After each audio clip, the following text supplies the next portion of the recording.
Peggy 3. With money being such an important part of contemporary football, it's vital that Football Manager's financial model is as realistic as possible.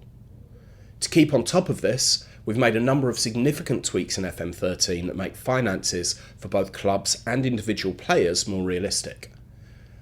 One significant change is that each country's specific tax regime is now taken into account when players negotiate their contracts. So if two clubs in countries with different tax rates are offering similar wages, the more mercenary players will factor that in and choose to go with a country with the lower tax rate. You can now see an estimation of what players will be paid after tax at the bottom of the contract negotiation screen, so it's worth doing some homework now on tax regimes to see how this can help or hinder you, depending on the country that you're planning to manage in. We've also spent a lot of time looking into the effects of the current recession on global football, and we've dug deeply into the finances of dozens of clubs at different levels from around the world. All of which has not only led to FM13 having a more accurate financial model, but it also adds an extra element of challenge.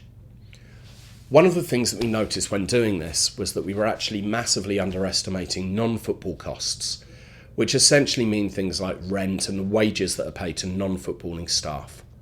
By improving this area, we've been able to make the clubs operate more like their real-life counterparts. If you're worried that this will make finances more complicated than in previous FMs, you will be pleased to know that that's not the case for you as the manager. This is because you can now also see what your projected finances are for the coming months and years, which help you plan. When you go onto the finances screen, there's now a new tab alongside summary, expenditure, income and salary, which is called projection. And clicking on it shows you predicted figures for turnover, expenditure, profit or loss, total wage costs and your balance. It also displays information projecting what player wage bills will be for the next 3 seasons. A brief statement on the projected state of your club's finances is also included in your monthly board confidence update, so it'll be easier than ever before to keep track of your club's financial security and to plan for any periods of possible financial trouble.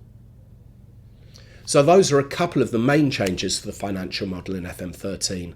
We know you'd rather spend your time thinking about what goes on the pitch rather than what goes on the balance sheet, but you know what they say, look after the pounds and the points will look after themselves.